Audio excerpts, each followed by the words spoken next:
Hi, this is Dr. Gregory Sadler. I'm a professor of philosophy and the president and founder of an educational consulting company called Reason.io, where we put philosophy into practice. I've studied and taught philosophy for over 20 years, and I find that many people run into difficulties reading classic philosophical texts. Sometimes it's the way things are said or how the text is structured. But the concepts themselves are not always that complicated, and that's where I come in. To help students and lifelong learners, I've been producing longer lecture videos and posting them to YouTube. Many viewers say they find them useful. What you're currently watching is part of a new series of shorter videos, each of them focused on one core concept from an important philosophical text. I hope you find it useful as well. Among the various intellectual virtues, that is, habits of mind, you might say, that are being discussed in Nicomachean Ethics, Book 6, we find the one that is translated in a variety of ways as art or craft, skill. This corresponds to many disciplines. And the Greek term for it is techne. This is indeed the word that we get technology from, which Aristotle, by the way, is one of the first people to use, not so much in terms of artifacts, but in terms of the people who are creating certain artifacts. The backstory of that is that he calls writers of manuals technologoi in his art of rhetoric. And we can come back to that point towards the end and talk about how that fits in here. So one of the key differentiating factors for this is that it has to do with making or production, in Greek poiesis. And this is the word, by the way, that we get poet from, because poetry is one form of poiesis, one form of making, but there's many other kinds of making as well. And Aristotle wants to distinguish this in a technical sense from action or doing, praxis. And the differentiation that's taking place is primarily on this basis. What Aristotle here is calling praxis are the things that are done for the sake of that activity. They might be productive of something else, but they have their value in doing that very activity. Whereas poetic production or making is something whose good lies outside of the process of making. It's the thing that's made, or the condition, or whatever it is that we're bringing, as Aristotle says, bringing into existence, causing to move from not being to being, which could include changing the states of things. Now you might say, and this is a very important point, that there's some slippage between these. That, for instance, we might be engaged in certain kinds of action because we want to produce some sort of effect within ourselves. I think Aristotle will be willing to grant that. There are also people who engage in, handicrafts on a hobby basis because they enjoy that. They're not very interested in the things that they're producing. They're interested in the activity itself. And Aristotle would probably be willing to say that considered in that light, they're actually engaged in action, but they're engaged in action through engaging in craft or skill. And this will determine the quality, at least, of the products that they have. Or, if you want to say it in somewhat metaphysical terms, the truth, because each of these intellectual virtues, including techne, is a way of attaining truth. What would truth be in this case? It would be that the product conforms to, say, the ideal that the person has in their mind, or the purposes of the product. Aristotle doesn't go into a discussion about that here in this section, but there's nothing that would preclude us from reading that in. So it involves the practical sphere, which is the realm of things that can be different than they are. And indeed, we're going to see that this plays an important role. So it's not dealing with the same subject matters that the sciences are, for example. It's not to say that poetic production couldn't use what it is that the sciences teach them. So, for example, if you're engaged in doing pottery, you can do it, the way that the ancient Greeks did it, but you're probably not going to get quite so good results if you don't take into account what chemists can tell us about, all the different kinds of clay and their different properties. Similarly, glazing, right? Glazing is really a matter of chemicals and applying heat processes.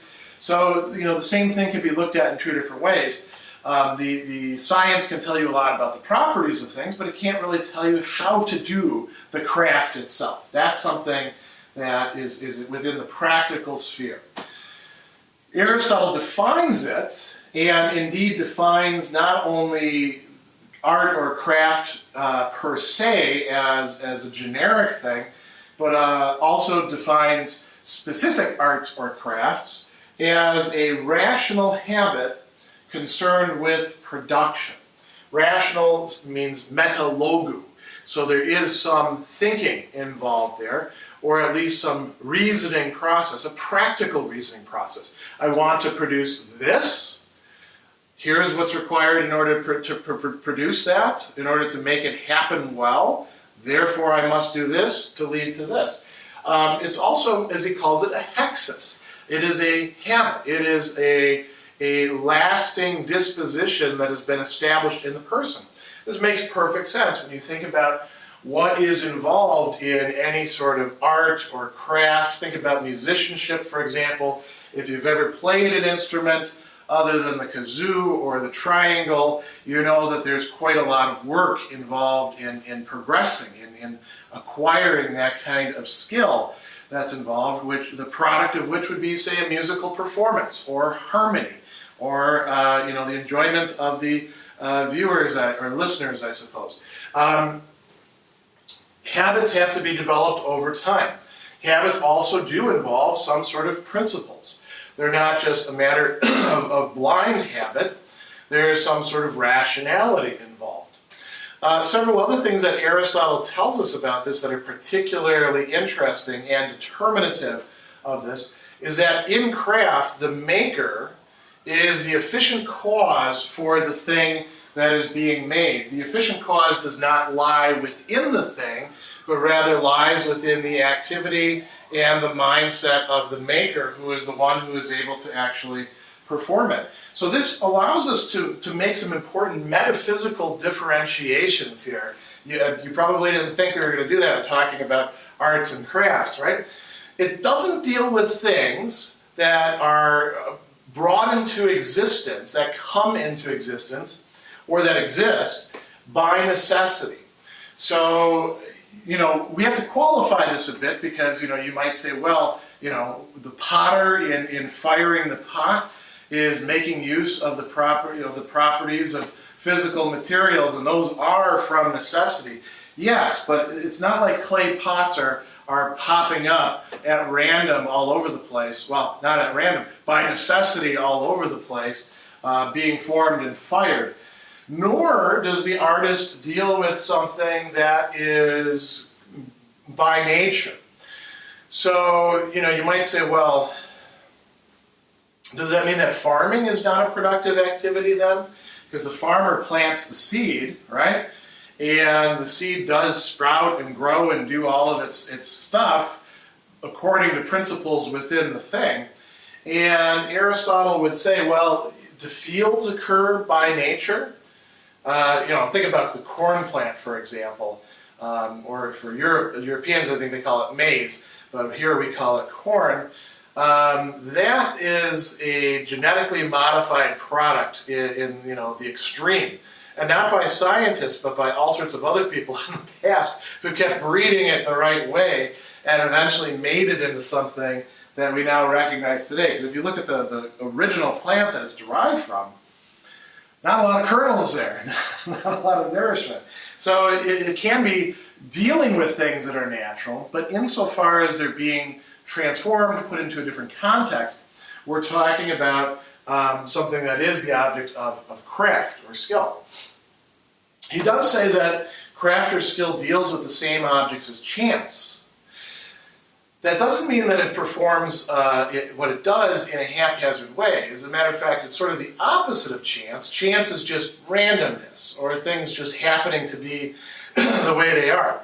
With skill, there is intentionality. There is desire being directed towards certain ends. There is the production of a product that might not be standardized, but certainly bears the marks of the maker's determinations, not just chance activities.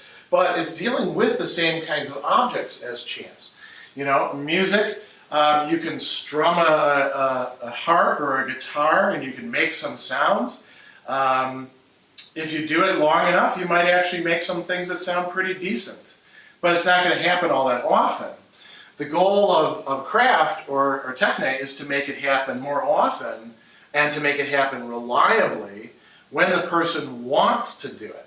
As a matter of fact, Aristotle actually says, I don't have this on the board, but he says at one point that when a craftsperson deliberately makes a mistake, that's not bad, because they're choosing to do that, and perhaps they're doing it for some sort of effect. Like a customer has been a terrible person, so they're going to give them a bad saddle, right?